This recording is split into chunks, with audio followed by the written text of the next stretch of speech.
Hey boys and girls, I'm going to go ahead and finish chapter 1 of our read aloud that we started yesterday, Beezus and Ramona, who is a mischievous little 4-year-old girl.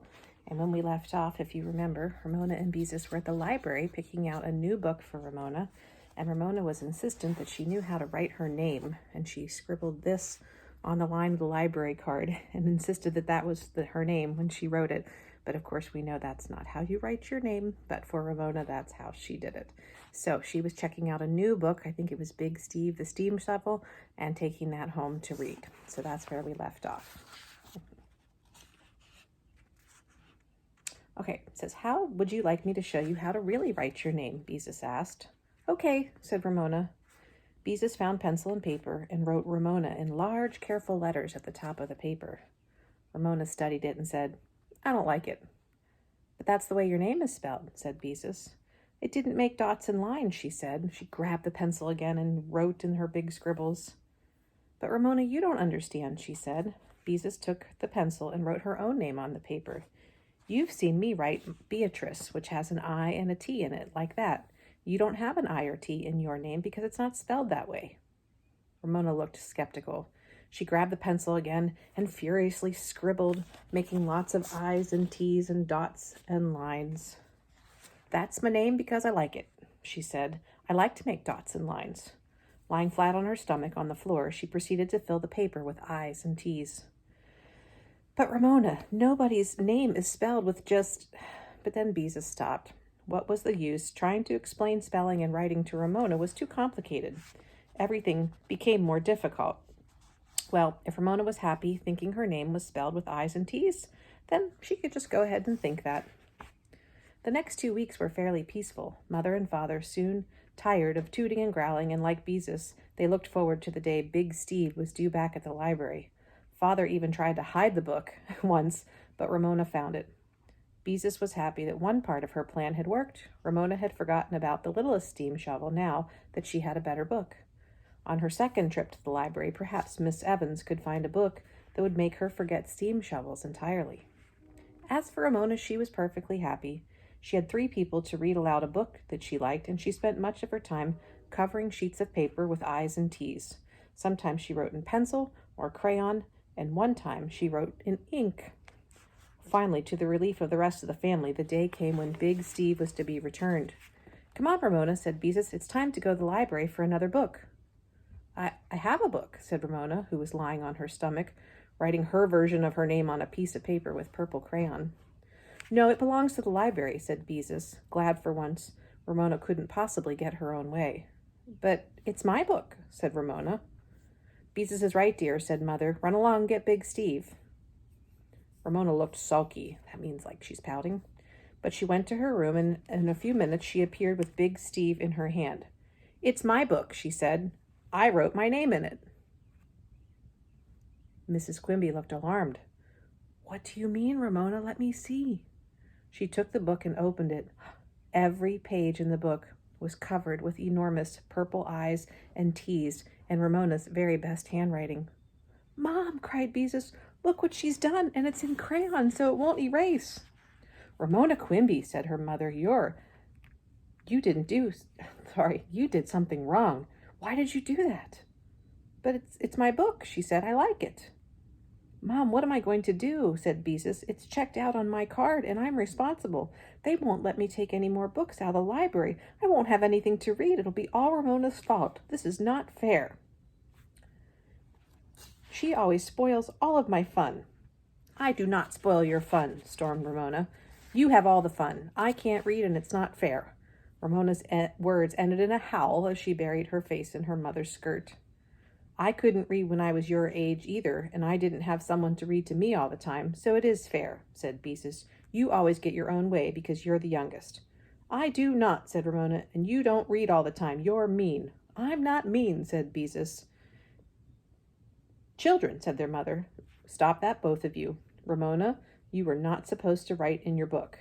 And Beezus, the library won't take your card away. If you get my purse, I'll give you some money to pay for the damage for the book.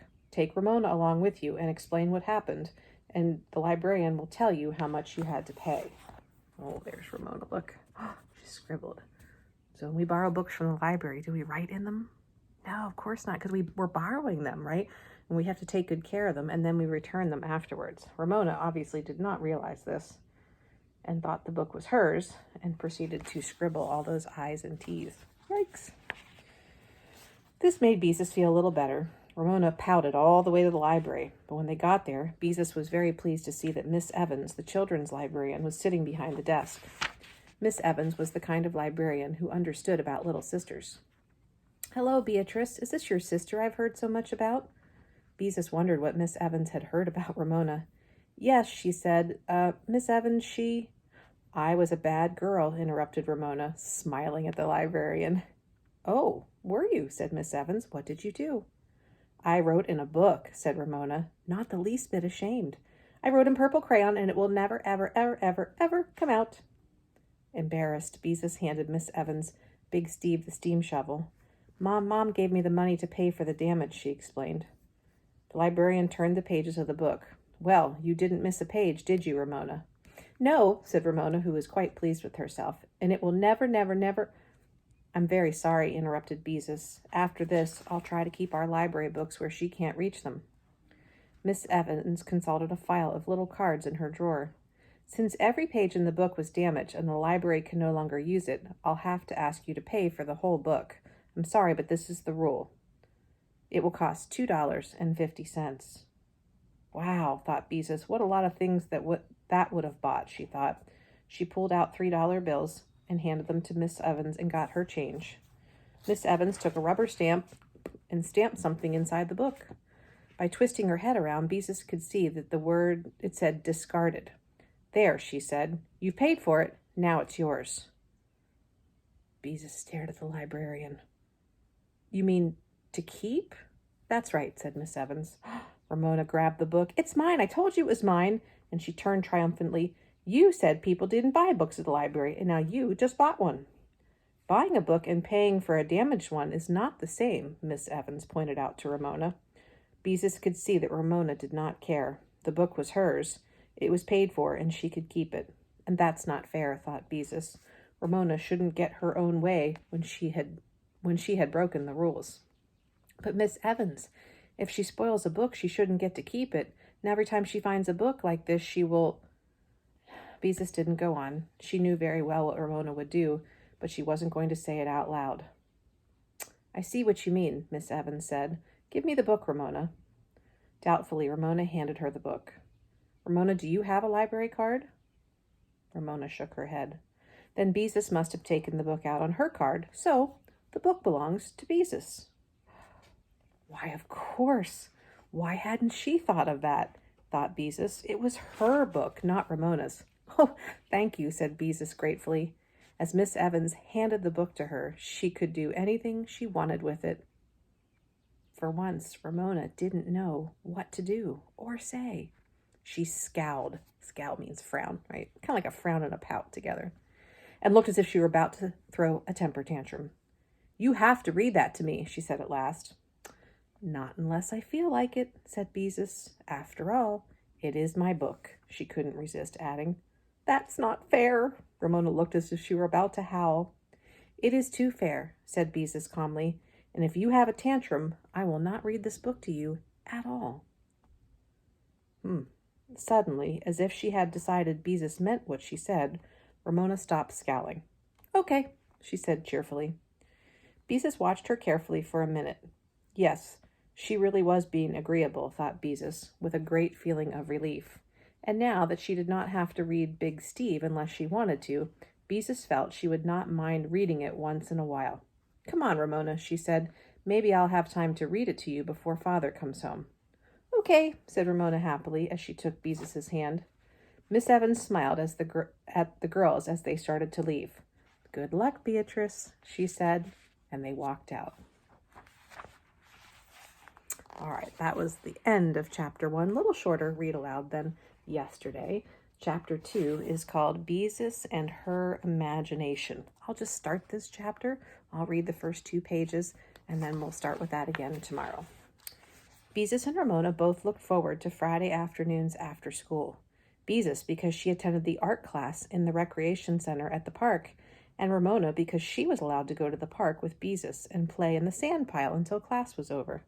This Friday, while Beezus held Ramona by the hand and waited for the traffic light to change from red to green, she thought how wonderful it would be to have an imagination like Ramona's. "Oh, you know Ramona, her imagination runs away with her," Mother said, when Ramona made up a story about seeing a fire engine crashed into a garbage truck. "That child has an imagination a mile long," the Quimby's grown-up friends remarked, when Ramona sat in the middle of the living room floor with a plastic wading pool she had dragged in from the basement and pretended she was in a boat in the middle of a lake. "Did you ever see so much imagination in a little girl?" the neighbors asked one another when Ramona hopped around the yard pretending she was the Easter Bunny. One spring day, Ramona had gotten lost because she started out to find a pot of gold at the end of the rainbow she saw. The rainbow had appeared to end in the park until she reached the park, but then it looked like it was behind the supermarket. When someone finally brought Ramona home, Father said, "Sometimes I think Ramona has too much imagination." Nobody, reflected Beezus, ever said anything about her imagination, and she wished more than anything that she had imagination. How pleased Miss Robbins, the art teacher, would be with her if she had an imagination like Ramona's. Unfortunately, Beezus was not very good at painting, at least not the way Miss Robbins wanted the boys and girls to paint. She wanted them to use their imagination and feel free. Beezus still squirmed with embarrassment when she thought about her first painting, a picture of a dog with "bow wow" coming out of its mouth in a balloon. Miss Robbins pointed out that only in funny cartoons did dogs have bow wow coming out of their mouths. When Miss Robbins did think one of Beezus's paintings was good enough to put on the wall, she always tacked it down at the bottom. She always wished she could have her picture right in the center. All right, so that's a preview of Chapter 2, Beezus and Her Imagination. So she and Ramona are heading to the rec center so Beezus can go to art class and Ramona can play in the sand pile. I would suspect something mischievous might happen with Ramona. Here's a sneak peek at a picture from that chapter. So we'll go more into Chapter 2 tomorrow. Have a wonderful day, boys and girls. I'll see you then. Bye-bye.